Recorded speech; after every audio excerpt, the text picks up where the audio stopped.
আমন্ত্রণ জানাচ্ছি এটিএন নিউজের সাপ্তাহিক আয়োজন popular life insurance company limited বিস্টক অনুষ্ঠানে। আপনাদের সাথে আছি আমি গোলাম কাদির রবু। আজ আমরা আলোচনা করব মূলত দেশের রড ইন্ডাস্ট্রির নানা দিক নিয়ে, সেই সঙ্গে অর্থনীতির নানা বিষয়ও আমাদের এই আলোচনায় উঠে আসবে। আজ আমাদের সাথে আছেন RRM গ্রুপের সম্মানিত চেয়ারম্যান ডক্টর সুমন চৌধুরী। জনাব সুমন চৌধুরী, আপনাকে স্বাগত জানাচ্ছি আমাদের এই আলোচনায়। জি, আপনাকে ধন্যবাদ আমাকে আমন্ত্রণ জানানোর জন্য। জি, আমি একটু জানতে চাই, সেটি হচ্ছে যে RRM গ্রুপ, আপনাদের যাত্রা শুরু হয়েছিল বেসিক্যালি রানি রিরোলিংস মিল দিয়ে, তো এখন আপনাদের ব্যবসা আর কোথায় কোথায় আপনারা এক্সপানশন করেছেন? আসলে আমাদের শুরুটা তো হচ্ছে স্টিল দিয়ে। আমার বাবা যখন 1996-এ উনি শুরু করেন স্টিল, তখন থেকে আমাদের রিরোলিং ইন্ডাস্ট্রি ছিল। তখন আমাদের প্রোডাক্ট লাইন হচ্ছিল আমরা স্ট্রাকচারাল অ্যাঙ্গেল সেকশন বার আমরা তৈরি করতাম। জি। তো পর্যায়ক্রমে যখন আসলে টেকনোলজিক্যাল অ্যাডভান্সমেন্টগুলো আমাদের দেশে আপনার আর্থকুইক রেজিস্ট্যান্স স্টিল তৈরি হওয়া শুরু করলো, তখন 500W বার, 660 গ্রেডের যে বারগুলো দিয়ে আমাদের বাংলাদেশের যত আপনি স্থাপনা দেখতেন যে এক সময় 40 গ্রেড দিয়ে কিন্তু মোটামুটি আমাদের দেশের ছোট ছোট যেই অবকাঠামোগুলো হয়েছিল সেগুলো দিয়ে আগে করা হতো। পরবর্তীতে বিএনবিসি কোড এবং হচ্ছিল আপনার বিএসটিআই, আপনারা যে জানতে পারছেন যে ওনারা কিন্তু পর্যায়ক্রমে ওয়ার্ল্ড যেই আসলে ইনফ্রাস্ট্রাকচার যেই দেশগুলোতে বহুতল বিশিষ্ট ভবন তৈরি হয়, সেই জায়গাতে কি ধরনের আসলে স্টিল তৈরি করা দরকার, সেই গ্রেডগুলোকে মাথায় রেখে কিন্তু বাংলাদেশের স্টিল ইন্ডাস্ট্রি কিন্তু ওই ধরনের ইন্টারন্যাশনাল স্ট্যান্ডার্ড মেনটেন করার লক্ষ্যে ওনারা টেকনোলজিক্যাল আপনার 500W বার, 60 গ্রেড বার তৈরি করার জন্য যে ধরনের ইকুইপমেন্টস দরকার সেগুলো দিয়ে কিন্তু বাংলাদেশে এখন উৎপাদন কার্যক্রম হচ্ছে।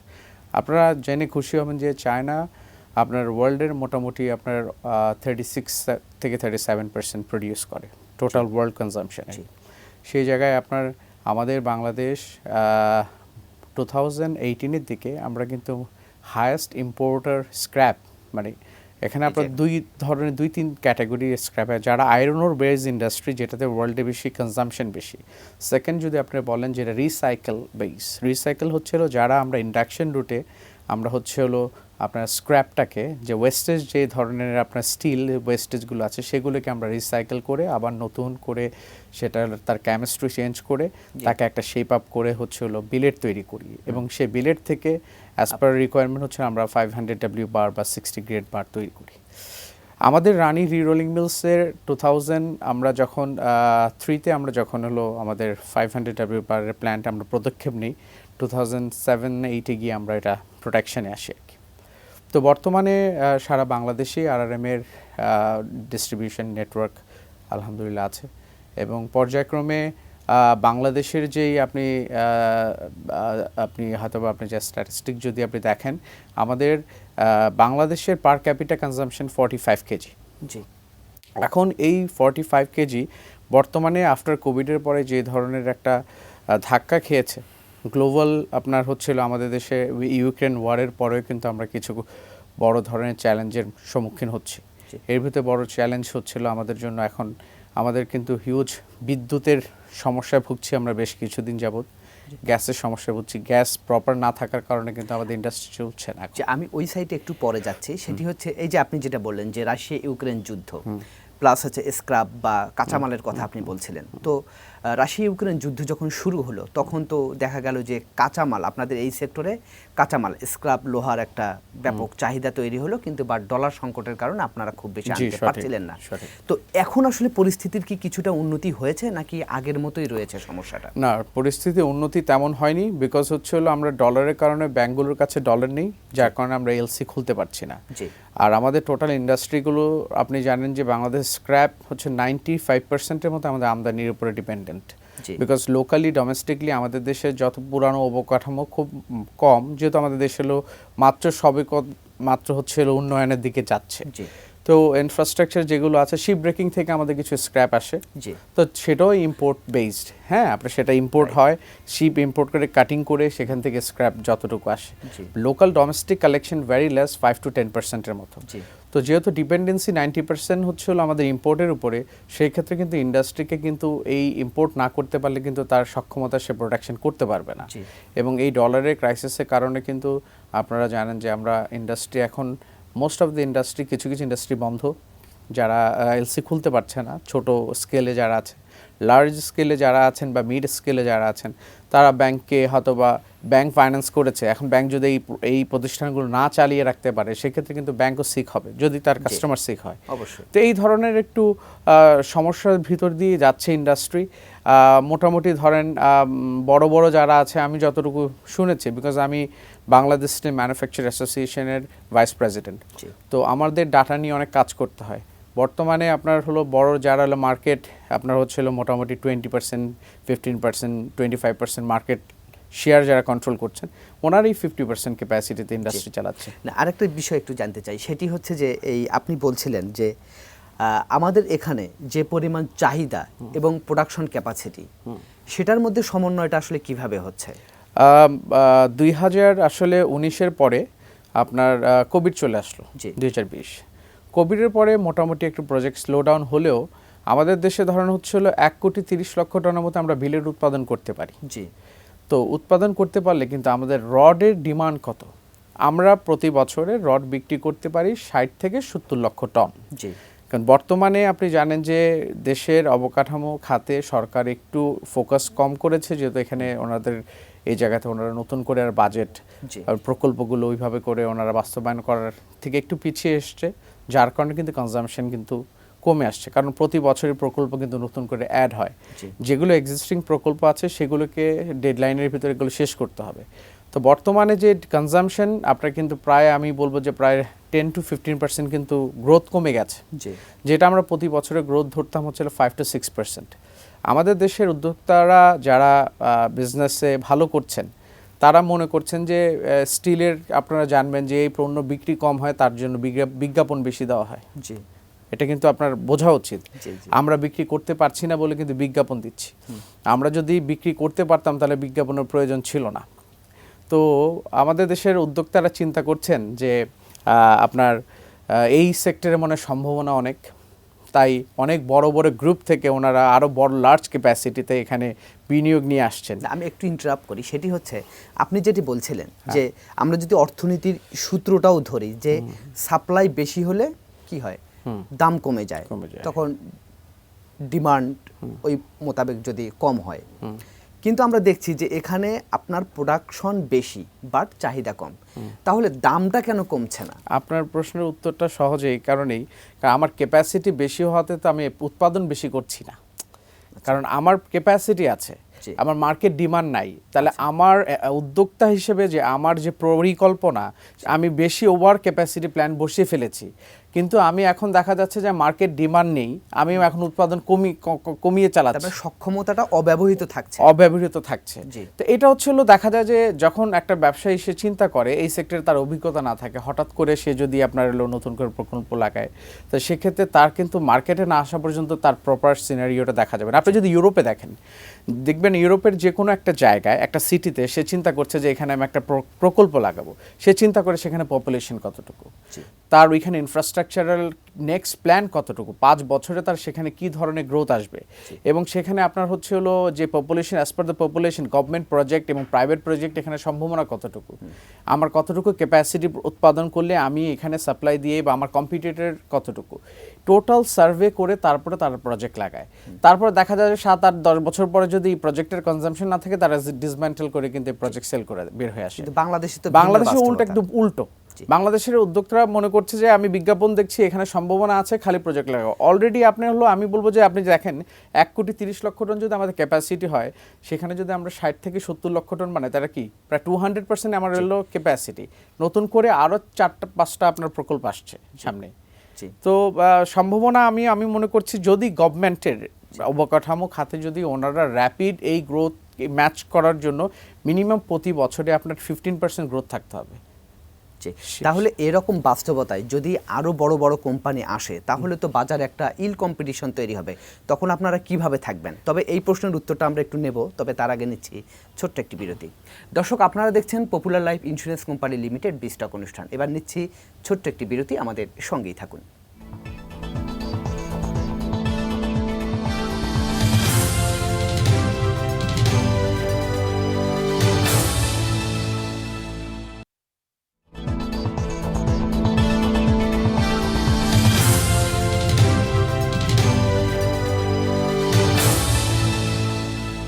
দর্শক, বিরতির পর আমরা আবারও ফিরে এলাম popular life insurance company limited বিস্টক অনুষ্ঠানে। আজ আমরা আলোচনা করছি দেশের রড ইন্ডাস্ট্রির বিভিন্ন দিক নিয়ে। আমাদের সাথে আছেন RRM গ্রুপের চেয়ারম্যান ডক্টর সুমন চৌধুরী।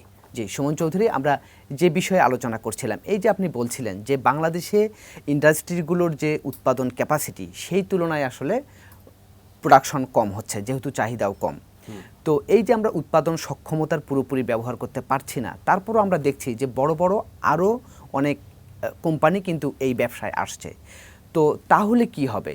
একটা কি বলবো, একটা অসুস্থ প্রতিযোগিতা তৈরি হবে কিনা, সেটি আপনাদের এই খাতের জন্য ভায়াবল হবে কিনা? আপনি সঠিক প্রশ্নটা করেছেন। জি। এই জায়গাতে আসলে আমরা যারা এখন ইন্ডাস্ট্রি সিদ্ধান্ত বা ডিসিশন মেকার, জি, আমরা ধরুন প্রকল্প লাগিয়েছি, এই প্রকল্পগুলোকে সাথে জড়িত হচ্ছে আপনার ব্যাংকের টাকা পয়সা। জি, কারণ ব্যাংক থেকে তো এই প্রজেক্টগুলো তো ব্যাংক ফাইন্যান্স ছাড়া তো আর সম্ভব না। সো বড় বড় যত প্রকল্পগুলো সামনে আসছে, এগুলো ধরেন হচ্ছে আপনার ফাইন্যান্সের পরিধিটা অনেক বড়। জি, তো এখন এই প্রতিযোগিতার ভিতরে দেখবেন যে ছোট ছোট যেসব আগে ম্যানুয়াল ইন্ডাস্ট্রিগুলো ছিল, যারা আপনার তারা কিন্তু এমনিও হারিয়ে গেছে, এমনি হারিয়ে গেছে। আমাদের সক্ষমতার এখন যে অবস্থা, এটা টোটাল ইউটিলাইজেশন হচ্ছে না। আমাদের এইবারের ডলার ক্রাইসিসটা আমাদেরকে আরেকটা থমকে দিয়েছে, যেহেতু আমরা কাঁচামাল আমদানি করতে পারছি না। পাশাপাশি আপনি জানেন যে আমাদের গ্যাস এবং বিদ্যুৎ নিয়েও কিন্তু আমরা অনেক বড় একটা সমস্যা দিয়ে যাচ্ছি, যার কারণে ইন্ডাস্ট্রি কিন্তু প্রতি সপ্তাহে কিন্তু আমাদের কিন্তু উইকলি একটা আমাদের হলিডে আছে, যেটা এই রিসেন্টলি গত 6 মাস ধরে মনে হয় আমরা এটা প্রত্যেকটা ইন্ডাস্ট্রি রিয়েলাইজ করছে। আমাদের এলএনজি শর্টেজের কারণে আমরা শুনতে পাচ্ছিলাম যে প্রপার গ্যাস ওনারা দিতে পারছেন না। এটাও প্রত্যেকটা ইন্ডাস্ট্রি আপনার ধরেন এই গ্যাস সমস্যার কারণে 100% উৎপাদন করতে পারছে না। আমরা পারমাণবিক যেটা রামপালের যেই কয়লার, যেটা আমরা শুনলাম যে সেখানে আপনার কয়লার শর্টেজের কারণে কিন্তু বিদ্যুতের লোডশেডিং কিন্তু সামনে বেড়ে যাওয়ার আরও সম্ভাবনা আছে। তো এটা যদি সমাধান না হয়, এমনি আমরা ক্রাইসিসের ভিতর দিয়ে যাচ্ছি। প্রতিদিন কিন্তু 6 থেকে 7 ঘন্টা লোডশেডিং নিতে হচ্ছে ইন্ডাস্ট্রিকে। তারপরে আমাদের কাঁচামাল, আপনার ওভারহেডস তো আর বন্ধ নেই। আপনার এমপ্লয়ি স্যালারি বলেন, আপনার আদার্স যে আপনার যে কনজাম্পশনগুলো আছে, হ্যাঁ, ব্যাংক ইন্টারেস্ট বলেন, মানে খরচ ঠিকই করতে হচ্ছে। So industry is not in a good shape. হ্যাঁ, শুধু স্টিল বলেন, সিমেন্ট বলেন, সব ইন্ডাস্ট্রি একই অবস্থা। তো আমাদের স্টিলের জন্য এইটা আরও বেশি চ্যালেঞ্জিং, কারণ আপনি জানেন যে স্টিলের কিন্তু প্রফিট মার্জিন কিন্তু অনেক কম। আপনার 1-2% প্রফিট করলে আমাদের মনে হয় যে না, ইটস গুড এনাফ। এখন নেগেটিভ প্রতি মাসে দেখা যায়, ব্যালেন্স শিটে গিয়ে দেখা যায় যে আমাদের নেগেটিভ দেখতে হচ্ছে। আপনি দেখেন রডের দাম এত টাকা হওয়ার সত্ত্বেও কিন্তু ইন্ডাস্ট্রি প্রফিট করতে পারছে না। এখন বাহির থেকে মনে হয় যে যারা ক্রয় করবেন তা এত দাম তো অবশ্যই স্টিল ইন্ডাস্ট্রি ওনারা ভালো প্রফিট করছেন। তো এই জায়গা থেকে প্রতিনিয়তই আমরা কিন্তু একটা জিনিস, সরকারের কাছে কিন্তু প্রতিযোগিতা কমিশন আছে এবং সরকারের যারা মূল্য নিয়ন্ত্রণ করেন, যে তো ওনাদেরকে কিন্তু আমাদের কস্ট শিট দিতে হয়। আমরা কিন্তু যে স্ক্র্যাপ আমদানি করে আমাদের কস্টিংই পড়ে যায় ধরেন প্রায় 65,000-67,000 টাকার মতো। তারপরে কনভার্সন কস্ট আছে আমাদের। ইলেকট্রিসিটি তো এখন অনেক, আপনি বারবার দেখেন 3-4 বার বিদ্যুতের দাম বাড়ালো। গ্যাসের প্রাইস বেড়ে গেছে কিন্তু 3 টাইমস। আগে আমরা পার ইউনিটে, আবার গ্যাসের চাপও কম। হ্যাঁ, গ্যাসের আপনার আগে আমরা গ্যাস বিল দিতাম 11 টাকা 95 পয়সা, সেটা এখন দিচ্ছি 30 টাকা, তা 3 গুণ। তো এই ধরনের ওভারহেডসগুলো এই নেক্সট বাজেটে আমরা প্রস্তাবনা রেখেছি সরকারের কাছে। দেখবেন যে স্টিল ইন্ডাস্ট্রির জন্য ইন্ডিয়া এত বড় একটা দেশ, ওই দেশে কিন্তু স্টিল অথরিটি অফ ইন্ডিয়া আছে, একটা মিনিস্ট্রি আছে স্টিলটাকে কন্ট্রোল করার জন্য।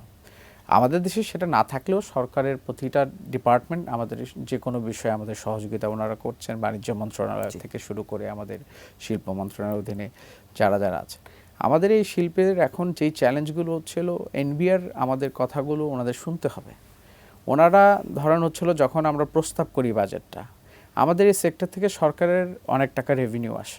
তো এই সেক্টরটাকে প্রোটেক্ট করাটা সামনে যেহেতু বাজেট আসছে, আপনারা তো প্রপোজাল দিতে পারেন। আমরা প্রস্তাব রেখেছি। আমরা যখন কাঁচামাল আমদানি করি, আমদানি পর্যায়ে আমাদেরকে 1500 টাকা ডিউটি দিতে হয় পার টনে। আমরা এবার প্রস্তাব রেখেছি, সরকার যদি এখানে 1000 টাকা কমিয়ে দেয়, তাহলে হয়তো এখানে একটু আপনার কিছুটা দাম দাম কম কমে রাখা আসবে। যাবে। এইভাবে করে আমরা কয়েকটা জায়গায় আমরা প্রস্তাব রেখেছি সরকারের কাছে, যেরকম আমাদের হলো এআইটি, ওনারা একটা জায়গা হচ্ছে এআইটি কেটে রাখে অ্যাডভান্স ট্যাক্স, সেটা পরবর্তীতে দেখা যায় সেই এআইটিকে অ্যাডজাস্টমেন্ট করার জন্য আমাকে 7 to 8% প্রফিট করতে হবে, 10% প্রফিট করতে হবে, কিন্তু আমার তো ইন্ডাস্ট্রি এখন লসে আছে, সেটা হলো মিনিমাম, আপনাকে দিয়ে এসছেন, এটার অ্যাডজাস্ট করার মতো সুযোগ নেই। তো এইগুলো যদি করে নিয়ে আসে, সরকারকে আমরা বাজেটে বলেছি যে এগুলো যদি ওনারা আমাদের চেঞ্জ করে দেয়, তাহলে দেখা যাবে যে পার টনে মিনিমাম 4 থেকে 5 হাজার টাকা রডের দাম কমে আসবে এবং আপনাদের জন্য অনেক আমাদের জন্য এবং ভোক্তার জন্য। এটা হলো একটা কম দামে তারা রড নিতে পারবে। আপনি বলছিলেন এই যে কাঁচামাল আমদানির কথা, আসলে স্ক্র্যাপ লোহা আনার কথা বললেন, তো সেক্ষেত্রে তো বাইরে তো দাম বেড়েছেই ডলারের দাম বাড়ার কারণে, পাশাপাশি বন্দর ব্যবস্থাপনার কারণেও কি দাম বাড়ছে কিনা? যেমন বেশিরভাগ শিল্প উদ্যোক্তারা কিন্তু প্রায় বলে থাকেন যে বন্দর অব্যবস্থাপনার কারণেও আপনাদের জন্য একটা বার্ডেন তৈরি হচ্ছে। সেক্ষেত্রে এখন কি অবস্থা, এবং পাশাপাশি আমাদের যে আর একটা টার্মিনাল আছে পানগাঁও টার্মিনাল, সেটাকে আমরা ইউটিলাইজ করতে পারি কিনা, বা সেটার সম্ভাবনা কতখানি, বা কিভাবে কাজে লাগানো যায়? আপনি জানেন যে কোভিডের সময় সারা পৃথিবী কিন্তু আপনার লজিস্টিক্সে কিন্তু অনেক বড় একটা এফেক্ট চলে আসছে, কারণ সারা পৃথিবীতে যেসব এরিয়াগুলোতে আপনার কন্টেনার হ্যান্ডেলিং হতো, সেই জায়গাগুলোতে কোভিড লকডাউনের কারণে কিন্তু প্রপার টোটাল চ্যানেলটা, লজিস্টিক্স চ্যানেলটা, ফ্রেড চ্যানেলটা কিন্তু আপনার ক্র্যাশ করেছিল। সেই সময় দেখা গিয়েছে যে আমরা র মেটেরিয়াল যদি আমরা এলসি দিতাম, সেই মালটা যে এখান থেকে ধরেন হচ্ছে সিঙ্গাপুর থেকে এখানে আসতে আমাদের 15 ডেজ লাগতো, সেটাই আমরা এলসি করে আস্তে আস্তে প্রায় 1.5 মাস লেগে যেত। আমরা ব্রাজিল থেকে মাল আসে, নিউজিল্যান্ড থেকে মাল আসে, অস্ট্রেলিয়া থেকে মাল আসে, আপনার ইউকে থেকে মাল আসে, আপনার দুবাই থেকেও আমাদের মাল আসে, মানে ওয়ার্ল্ডের মোটামুটি ধরেন ইউএসএ থেকে শুরু করে কানাডা থেকে শুরু করে ওয়ার্ল্ডের সব দেশ থেকেই বাংলাদেশে স্ক্র্যাপ আসে। তো এই যে আগে যে একটা ডিউরেশন ছিল যে একটা এলসি দিলে, আপনি যদি আমরা ইউরোপে এলসি দিতাম, সেই মালটা আসতে আমাদের 45 ডেজ থেকে 60 ডেজ লাগতো, বাট এই কন্টেনার অ্যাভেলেবিলিটির কারণে কিন্তু আমাদের কিন্তু দেখা গিয়েছিল আমাদের কস্ট বেড়েছে, আমাদের ওই আপনার বন্দরে কিন্তু আমাদের পর্যাপ্ত কিন্তু কন্টেনার হ্যান্ডেলিং ক্যাপাসিটি নাই। এবং আপনি জানেন যে আমাদের দেশে যখন বড় এক মাদার ভ্যাসেল কিন্তু আমাদের বন্দরে লাগতে পারে না, মাদার ভ্যাসেল থাকে সমুদ্রের মাঝখানে, লাইটারে চলে যায়, সেখান থেকে আবার হচ্ছিল ডাম্পিং করে তাকে আবার হচ্ছিল বন্দরে নিয়ে আসতে হয়। তো এই যে এগুলো কিন্তু একটা কস্ট ম্যাটার করে।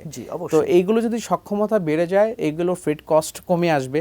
এবং ধরেন হচ্ছিল আমাদের আপনি একটু আগে বললেন যে ঢাকায় আমাদের কিন্তু পানগাঁও একটা বন্দর হয়েছে, সেখানে স্ক্যানার না থাকার কারণে আমরা প্রতিবারই আমরা যখন ওনাদেরকে চিঠিও দিয়েছি, আমাদের অ্যাসোসিয়েশন থেকে আমরা ওনাদের সাথে বসেছি, ওনাদের এখানে আপনার স্ক্যানার না থাকার কারণে আমরা কিন্তু ওইখানে আমরা কন্টেনার দিতে পারছি না। তো এটা একেবারেই আনইউটিলাইজ একটা পোর্ট হিসেবে পড়ে আছে, সরকারকে আসলে এখানে দৃষ্টি দেওয়া দরকার। তাহলে দেখা যাবে কি আপনার কি পরিমাণের চিটাগং থেকে যখন মাল আসছে, এটা তো রোডের উপরে এইটা ট্রান্সপোর্ট করে নিয়ে আসতে হচ্ছে না, যদি সমুদ্র আমাদের যে নদী পথে চলে আসে, এটা রোডের উপর কিন্তু প্রেসার কমে যাবে, ট্রাফিক কমে যাবে। জি শুনবো, আমরা আলোচনার একেবারে শেষ পর্যায়ে চলে এসেছি, তো সার্বিকভাবে আপনার এই সেক্টর নিয়ে আর কিছু বলার আছে কিনা? সার্বিকভাবে এটাই বলতে চাই, আসলে দেশটা আমাদের, হ্যাঁ, আমাদের সুষ্ঠু সিদ্ধান্তই আমাদের দেশকে এগিয়ে নিয়ে যাবে। আমরা যখন আমাদের এই জেনারেশন আমরা শুরু করেছি, নেক্সট জেনারেশন আসবে, আমাদের মাইন্ডসেটের ভিতরে এটা থাকতে হবে, আমি প্রতিযোগিতা থাকা দরকার আছে। নাহলে এখানে যদি কেউ একাকনিষ্ঠভাবে যদি ব্যবসা করে, তাহলে সেক্ষেত্রে আরও এটা পরিস্থিতি আরও খারাপ হয়ে যায়। কিন্তু আমাদের যে কোনো সেক্টরই হোক না কেন, আমাকে প্রত্যেকটা উদ্যোক্তাকে তাকে আগে মার্কেট সার্ভে করা দরকার, যে আমি প্রকল্প লাগানোর আগে আসলে এটা মার্কেট ডিমান্ড কতটুকু, এখানে আমার কতটুকু কনজাম্পশন আছে, তারপরে আমি প্রকল্প লাগাবো। নাহলে শুধু আমি প্রকল্প লাগিয়ে আমি আমার নিজেকে ধ্বংস করা না, আমি আমার নেক্সট জেনারেশনের উপরে একটা বোঝা তুলে দেওয়া বলে আমি মনে করি আর কি। তাই আমাদের বাংলাদেশের প্রত্যেকটা উদ্যোক্তাকে চিন্তা করা দরকার যে আমি যে কোনো প্রকল্প লাগানোর আগে আসলে আমার মার্কেট সাইজ কি, আমার এখানে আসলে কি কনজাম্পশন আছে কিনা। আমি আজকে একটা প্রকল্প লাগানোর চিন্তা করলে এটা কিন্তু চালু হতে 5 বছর পরে, 5 বছর পরে গিয়ে আমার এইটা আরও কি হবে, সেটাও আমাকে চিন্তার মাথায় রাখতে হবে। যে আমরা আলোচনা একেবারে শেষ করছি, তো আপনাকে অসংখ্য ধন্যবাদ আমাদেরকে সময় দেওয়ার জন্য। আপনাকে অসংখ্য ধন্যবাদ আমাকে আমন্ত্রণ জানানোর জন্য। দর্শক, এই ছিল আজকের popular life insurance company limited বিস্টক। আগামীতে আবারও দেখা হবে অন্য কোনো বিষয় নিয়ে। সে পর্যন্ত ভালো থাকুন, সুস্থ থাকুন, এটিএন নিউজের সঙ্গে।